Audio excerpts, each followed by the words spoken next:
ఇక మొదలెడదామా?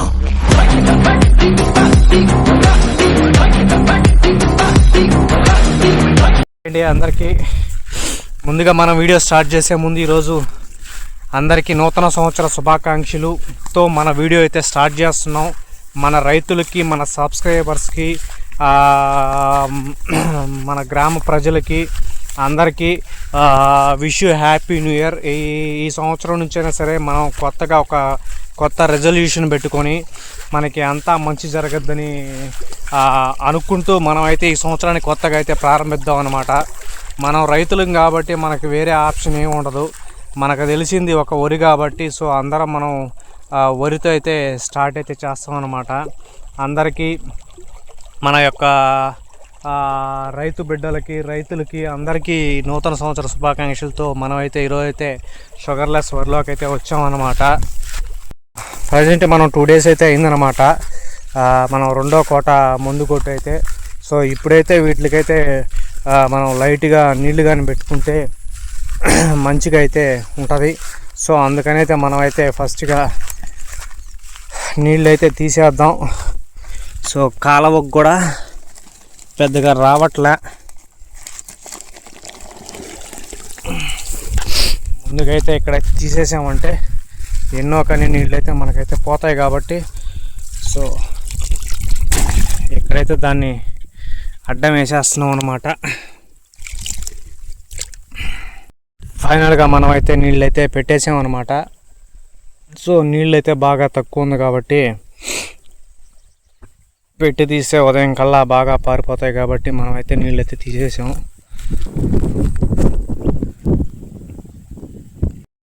మన రైతులు ఎంత కష్టపడి చేసినా కూడా మనకి ఎందుకో మనం అక్కడక్కడే ఆగిపోతున్నాం అని అయితే మనకైతే అనిపిస్తుంది అనమాట. సో ఇప్పుడైతే మనమైతే చూద్దాం అసలు ఏంటి మన పరిస్థితి. ఈ కొత్త సంవత్సరం నుంచి అయినా మనకి దేవుడు కరుణిస్తాడా లేకపోతే లేదా అనేది కూడా మనమైతే గమనించాలన్నమాట.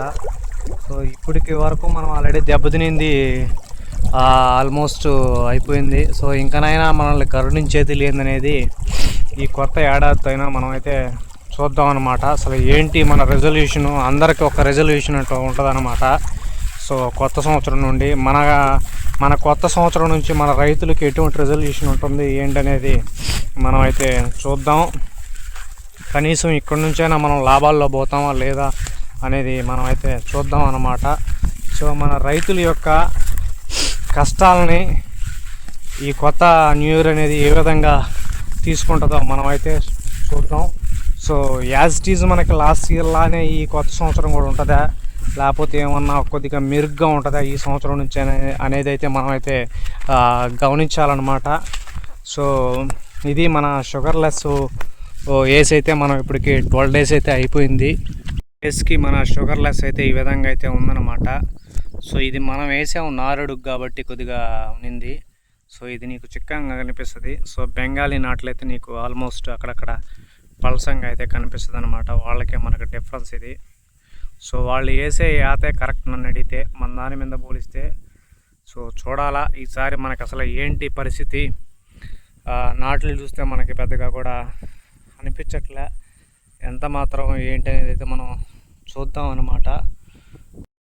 ఫైనల్గా మనమైతే దుక్కిపిండి అయితే కొట్టడం అయితే స్టార్ట్ చేయించామన్నమాట.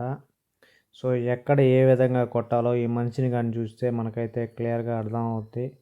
సో ఇలాంటి వాళ్ళు మనకి అరుదుగా ఉంటారు అన్నమాట.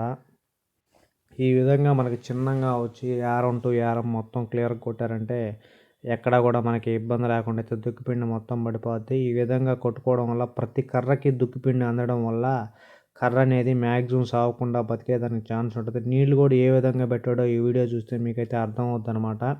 సో కర్రకి 3-4 అంగుళాలు మాత్రమే పెట్టాడు. అంటే ఎక్కువ నీళ్లు పెట్టినా కూడా నీళ్ళల్లో కలిసిపోద్ది. సో తక్కువ నీళ్లు పెట్టి కొడితే ఈ విధంగా అయితే జరగద్దు అనమాట. అందరికీ జై జవాన్ జై కిసాన్. మీరైతే బిడ్డ శిరీష్.